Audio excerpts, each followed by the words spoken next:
Après des mois à se demander si effectivement la calandre de la nouvelle BMW série 4 allait ressembler à ça, enfin on l'a devant nous, la voiture a été dévoilée il y a seulement quelques semaines sur internet et aujourd'hui en première mondiale, c'est vraiment une exclusivité aujourd'hui que je vous apporte.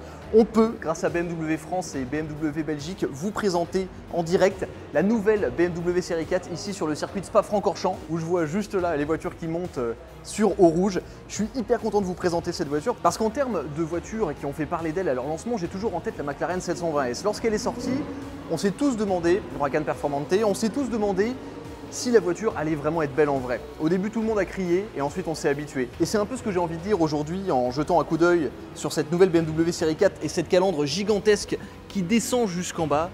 C'est qu'honnêtement, je ne sais pas ce que vous en pensez, mais je pense qu'on va s'y habituer. Bonjour à tous, bienvenue sur The Glove Driver. Aujourd'hui, on vous présente cette voiture. Rentrons directement dans le vif du sujet. La nouvelle série 4 Coupé, c'est une voiture qui est censée représenter l'exclusivité et l'élégance. Alors, on a eu, en tout cas pour ma part, énormément d'espoir lorsqu'on a vu sortir la nouvelle BMW série 8 qui a une ligne extraordinaire et tout le monde sur internet a espéré que la série 4, sa petite sœur, lui ressemble.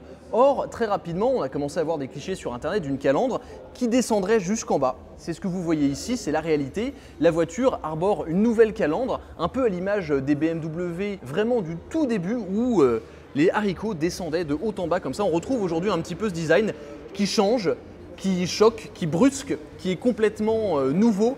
Et en général, dans l'automobile, tout ce qui est complètement nouveau, qui choque et qui brusque, on a toujours un peu de mal à s'y habituer. Mais si on regarde un petit peu de près, donc on a effectivement ces deux énormes calandres avec la plaque qui est en plein milieu et qui la coupe. C'est un peu particulier, j'avoue que j'ai personnellement un petit peu de mal à m'y habituer, même si je trouve que la configuration de la voiture est très élégante. Ici avec le pack M, donc avec des inserts noirs et cette couleur bleu métallisé qui est très élégante, qui lui va très bien. On a aussi des nouveaux feux BMW laser avec la nouvelle signature, avec les deux petits L comme ça. Signature lumineuse vraiment très réussie. Dites-moi dans les commentaires ce que vous pensez de cette nouvelle BMW série 4.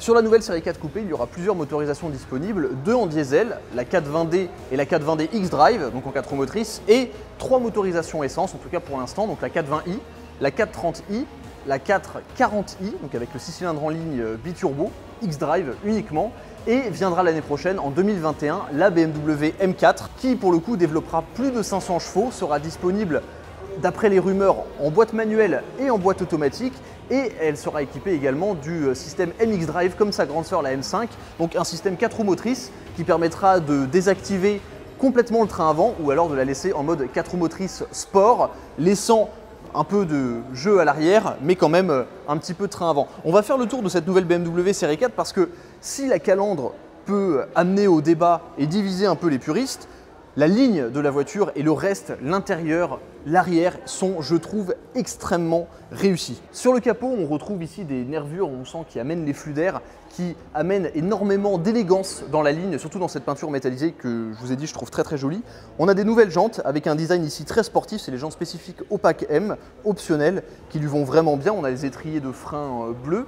Une ligne de toit ensuite qui est vraiment très fuyante. On retrouve, lorsqu'on regarde la voiture de profil, le profil de la série 8 Coupé, qui est une voiture, je trouve, magnifique. Ici, donc, on a le pack Shadowline avec le tour des vitres en noir, une porte qui est gigantesque et qui laisse place à un intérieur très luxueux. On va en parler juste après. La voiture est une 4 places. Il faut savoir qu'elle est 13 cm plus longue et 2,7 cm plus large afin de préserver encore l'habitabilité. À l'arrière, on a ici une petite lame qui vient muscler tranquillement l'arrière. Là, la voiture étant une 420i, on a seulement deux sorties d'échappement rondes. Sur la 440i, on va avoir des échappements un petit peu carrés. Petit diffuseur noir à l'arrière. En termes de profil et de design, je trouve que la voiture est vraiment très réussie, elle est très élégante. On a aussi cette nouvelle signature lumineuse qu'on retrouve d'ailleurs sur la BMW M5 qui est juste là-bas, puisqu'il s'avère qu'aujourd'hui c'est la présentation des deux voitures, avec cette grosse bande rouge qui devient un petit peu la signature des optiques BMW. En termes de coffre, donc on a un petit coffre électrique avec quand même une grande profondeur, pas beaucoup d'hauteur de chargement, mais une grande profondeur. Donc ça, c'est un avantage. L'intérieur de la nouvelle BMW série 4 Coupé, c'est un intérieur qu'on connaît, un intérieur raffiné, bien fait, très lumineux et je trouve très élégant avec cet intérieur un petit peu couleur chocolat. Et on a une planche de bord qui me rappelle encore une fois la nouvelle série 8 Coupé avec un montant central qui va être vraiment imposant.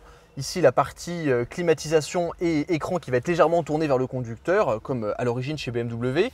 On retrouve le nouveau volant M Sport, ici optionnel dans cette voiture. La nouvelle instrumentation digitale qu'on commence à connaître maintenant, qui a été introduite également sur la série 3. La qualité perçue et la qualité d'assemblage est vraiment très bonne. Mention spéciale également pour ces sièges spécifiques M Sport qui sont, en plus d'être magnifiques, d'avoir un très beau design qui me rappelle un peu le design qu'on retrouve dans ceux de la BMW M5 avec les petits badges M ici. Très confortable, très ajustable. On s'y sent bien dans cette série 4. On sent qu'effectivement la cible va clairement être un chef d'entreprise qui a envie d'être très confortable dans cette voiture. On a ici toutes les petites barres de LED, une décoration un peu imitation aluminium carbone très sympa, système sono Harman Kardon, des poignées de porte en métal vraiment lourd. Et d'ailleurs, dès que je passe mon doigt dans la poignée de porte, tout s'éteint parce que la voiture sent que je vais sortir, ce qui est quand même assez sympa. J'ai pas envie d'aller tester les places arrière parce que pour moi une BMW ça se conduit, mais je vais quand même le faire pour question de curiosité journalistique. Alors, je vous rappelle que je mesure 1m91, donc je ne suis pas forcément le type de personne qui va aller se mettre à l'arrière d'une voiture coupée. Je recule, hop, le siège recule. Alors, en termes de hauteur de toit, c'est trop petit pour moi, malheureusement. En termes de jambes, j'attends que le siège se referme pour voir si je vais finir cul-de-jatte ou pas. Ça va. L'assise est très confortable, elle est assez profonde, les dossiers sont assez moelleux. On n'a pas énormément de visibilité, on se sent un petit peu claustro, surtout que je pense que si on referme l'autre siège, ça va servir pour des personnes qui feront moins d'1m80, ça sera très confortable. Moi forcément je me sens un peu à l'étroit, je vais être obligé de m'affaisser un peu, mais c'est la contrepartie d'avoir une ligne aussi élégante avec voilà, ce ciel de toit très fuyant. J'imagine que la visibilité à l'arrière n'est pas extraordinaire non plus, on doit avoir un assez gros angle mort avec ces montants ici qui sont quand même très gros. Ici petite trappe à ski. Hop, porte-gobelet, ici on peut gérer la climatisation, il y a 2 ports USB-C, la sono, des petits rangements. On s'y sent quand même bien, c'est un environnement très agréable, bien que un peu trop fermé pour moi. En conclusion, cette nouvelle série 4 coupée, esthétiquement en tout cas pour la ligne, je trouve que c'est une vraie réussite. En termes d'intérieur, je suis sûr que le confort sera en rendez-vous, les performances aussi. Reste cette calandre qui pour l'instant ne me convainc pas. Je ne suis pas encore persuadé d'aimer ce design, même si je suis sûr que je vais m'y habituer. Dites-moi dans les commentaires ce que vous en pensez. En tout cas, ce qui est certain, c'est que BMW a montré les crocs en termes de design et a vraiment voulu se démarquer de la concurrence.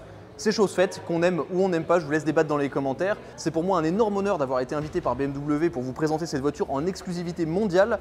Pour vous dire, les équipes de BMW France n'ont même pas encore vu la voiture. Donc un énorme merci à BMW France pour cette opportunité. Si la vidéo vous a plu et que vous avez aimé découvrir cette voiture ici à Spa-Francorchamps, pensez à vous abonner, à mettre un pouce bleu, à me donner votre avis constructif dans les commentaires. Et je vous dis à très vite sur The Glove Driver. Je crois qu'on a quelques activités avec des BMW M de prévues sur le circuit. Comme c'est la première fois que j'y suis, je suis assez excité. Allez, à plus.